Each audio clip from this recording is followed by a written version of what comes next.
सवाल कर रही है।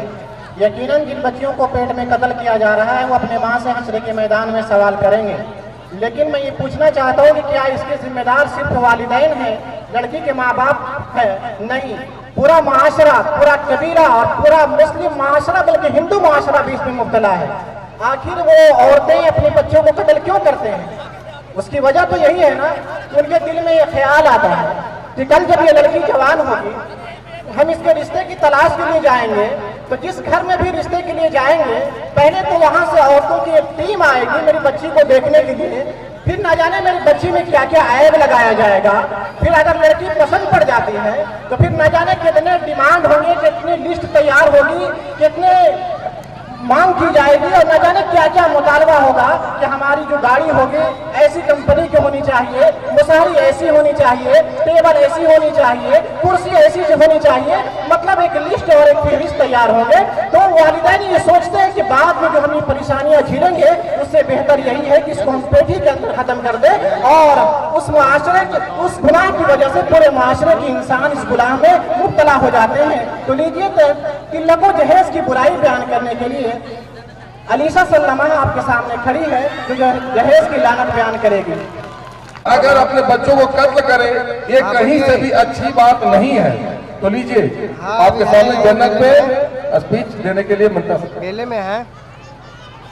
मोहतरम बुजुर्गों और मेरे प्यारे दोस्तों, आज मैं हमारे मुआशरे में फैलती हुई एक बीमारी के बारे में बताना चाहती हूँ। इस बीमारी ने कई घर बर्बाद किए हैं, इस बीमारी ने कई जज्बात कुचल दिए हैं, इस बीमारी में ने कई बच्चों को दुनिया में आने से पहले ही मार दिया है।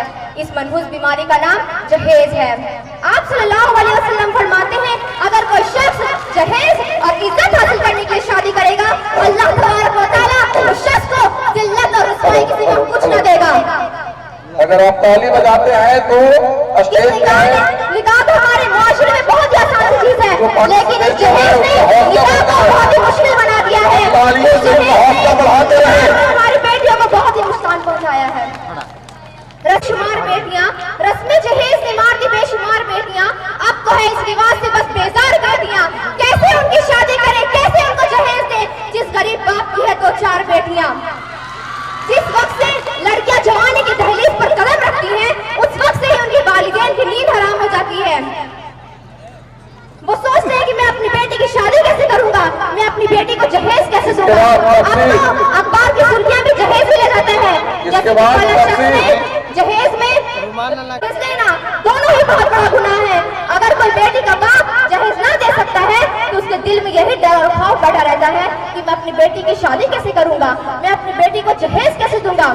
अजब माजराए हजरात देखे, अजब माजराए हजरात देखे, दमाद मांगता है खैरात देखे। अगर आप इतनी जरूरतमंद है तो आप ज़कात लें, ना कि जहेज। आप लोगों को मस्जिद के बाहर कटोरा लेके बैठ जाना चाहिए, फिर मांगे मिलेगा कटोरा भर के मिलेगा। निकाह के वक्त ही बता दिया जाता है, नानो नफका सुगना, यानी पहनने को कपड़ा, खाने को रोटी और रहने को मकान, ये सारी चीजें अल्लाह ताला ने लड़के के जिम्मे डाला है। और कुछ सलाहियत मर्द को औरत से ज्यादा दी गई है, वो इसलिए दी गई है कि वो अपना और अपनी बीवी का खर्च खुद ही उठा सके, ना कि वो इज्जत और आबरू के साथ एक कमजोर और बूढ़े बाप से जहेज के नाम पे भीख मांगना पड़े। आजकल के वक्त में जहेज से परेशान होकर कई बेटियां खुदकुशी कर लेती हैं और कई इनकी लालच की वजह से उनकी शादी नहीं हो पाती है।